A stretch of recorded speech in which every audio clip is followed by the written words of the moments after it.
Game changer చిత్రం ద్వారా తమిళనాట తెలుగు డిస్ట్రిబ్యూటర్లు నిండా మునిగారు అనేటువంటి వార్తలు వస్తున్న నేపథ్యంలో ఇంతకీ ఎవరా డిస్ట్రిబ్యూటర్లు, ఏంటా కథ అనేది మనం పూర్తి స్థాయిలో విశ్లేషణ చేసుకునేటువంటి ప్రయత్నం చేద్దాం. ప్రస్తుతం మనతో పాటు ఉన్నారు ప్రముఖ సినీ విశ్లేషకులు, ప్రముఖ సీనియర్ జర్నలిస్ట్ యజ్ఞమూర్తి గారు. వారితో మాట్లాడదాం. సార్ నమస్తే. సార్ నమస్తే కృష్ణ. గేమ్ చేంజర్ చిత్రంతో ప్రొడ్యూసర్లు అయితే నష్టాల బాటలో వారు అడుగులు వేస్తూ ఉన్నారు. దాంతోపాటుగా అసలు గేమ్ చేంజర్ చిత్రం ద్వారా తమిళనాట తెలుగు డిస్ట్రిబ్యూటర్లు నిండా మునిగారు అనేటువంటి వార్తలు వస్తూ ఉన్నాయి. ఏంటి సార్ అసలు ఏం జరిగింది? ఎవరా డిస్ట్రిబ్యూటర్లు? మనందరూ తెలుసు, గేమ్ చేంజర్ అనే సినిమా సంక్రాంతికి మొట్టమొదటి సినిమా ఆ సీజన్లో జనవరి 10 విడుదలైంది. విడుదలైన దగ్గర నుంచి కూడా నెగిటివ్ టాకే వచ్చింది, దానికి మిక్స్డ్ టాక్. దానికి తగ్గట్టుగానే కలెక్షన్స్ కూడా, అంటే అది 100 కోట్ల షేర్ సాధించినప్పటికీ కూడా, 200 కోట్ల గ్రాస్ సాధించినప్పటికీ కూడా అది చాలలేదు. ఎందుకంటే అది ఏకంగా 221 కోట్ల ప్రీ బిజినెస్ వాల్యూతో రిలీజ్ అయినటువంటి సినిమా. అందుకని అన్ని చోట్ల కూడా డిస్ట్రిబ్యూటర్లు అందరూ, బయ్యర్లు అందరూ కూడా లాస్ అయ్యారు. దాంతోపాటు ప్రొడ్యూసర్ కూడా ఆయన మీద విపరీతమైనటువంటి ప్రెజర్ ఆ సినిమా తీసుకొచ్చింది. అసలు ఏం చేయాలి, ఏంటి పరిస్థితి, ఏమవుతుందో అని చెప్పేసి. సో అది ఆయన పక్కన పెడితే, ఆయనతో పాటు ఒకప్పుడు తెలుగులో సినిమాలు ప్రొడ్యూస్ చేసినటువంటి ఒక నిర్మాత ఆయనతో కొలాబరేట్ అయ్యాడు.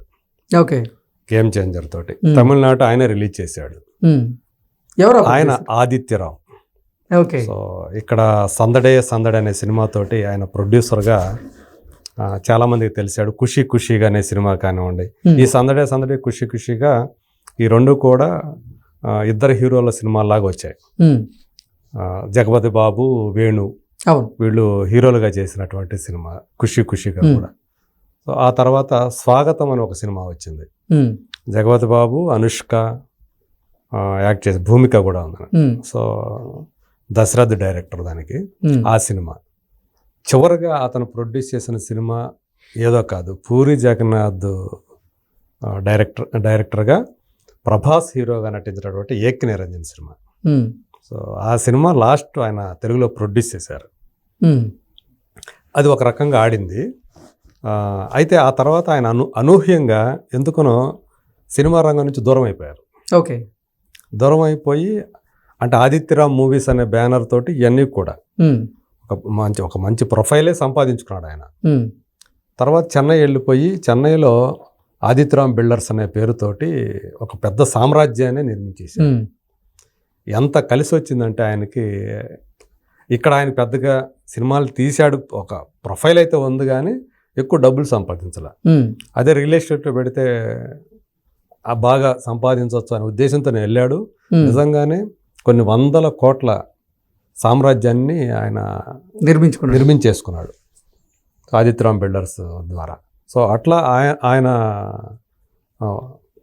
అంటే ఎట్లా చెప్తారు, కోట్లకి పడగలెత్తారంటారు కదా, ఆ టైప్లో ఆయన సంపాదించుకున్నాడు.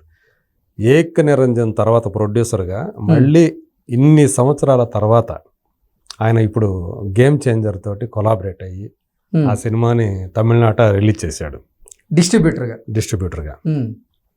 ఈవెన్ ఆయనకి వాటా కూడా ఉందని చెప్తారు, దాంట్లో ప్రొడక్షన్లో కూడా ఉందని చెప్తారు. బట్ తమిళనాడు అయితే ఒక 15 కోట్లు వాల్యూతోటి ఆయన రిలీజ్ చేశాడు. వచ్చింది ఇప్పటివరకు కూడా చూసుకుంటే 4.5 కోట్లు కూడా లేదు దానికి. అంటే కేవలం 30% లోపలనే రికవర్ అయింది, 70% లాస్ అయింది. నష్టం అంతే. సో అంటే 15 అంటే 5 కూడా రాలేదు కదా, అందుకని more than 10 crores లాస్ అయ్యాడు. ఆయన ఏ ఉద్దేశంతో వెళ్ళి సినిమా రంగం నుంచి దూరమై రియల్ ఎస్టేట్లోకి వెళ్ళి అక్కడ 100 కోట్లు సంపాదించాడు ఆయన.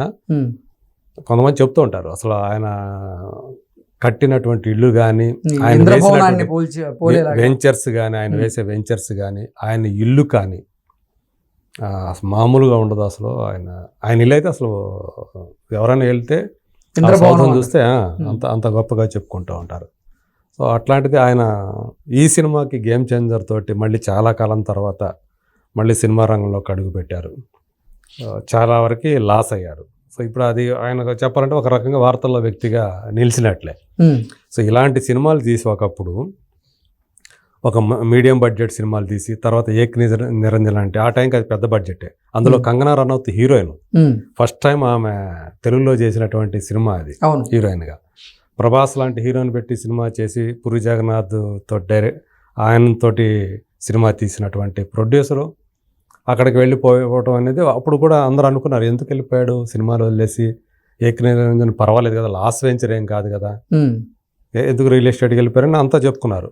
తర్వాత సీన్ కట్ చేస్తే ఆయన గురించి విన్నప్పుడు అరే ఇంత సంపాదించేసాడా రియల్ ఎస్టేట్లో అని అందరూ కూడా ఆశ్చర్యపోయారు సినిమా వాళ్ళే. రీసెంట్గా కూడా ఒక కార్యక్రమాన్ని ఇక్కడికి వచ్చాడు, హైదరాబాద్ వచ్చాడు. ఆయనతో మాట్లాడినప్పుడు మళ్ళీ నేను వస్తాను సినిమాలు తీస్తానండి అని కూడా చెప్పాడు. నేను పర్సనల్ మాట్లాడాను ఆయనతోటి. సో అయితే ఈ గేమ్ చేంజర్ అనేది ఆయన చాలా శంకర్ డైరెక్టర్ కావటం, పైగా గ్లోబల్ స్టార్ అనే ఇమేజ్ సంపాదించుకున్నటువంటి రామ్ చరణ్ హీరో కావటం, దిల్ రాజు ప్రొడ్యూసర్ కావటం, ఇవన్నీ కూడా ఆయన్ని టెంప్ట్ చేసాయి అనమాట. టెంప్ట్ చేసి ఆ సినిమాకి పెట్టుబడులు పెట్టేట్టు చేసాయి.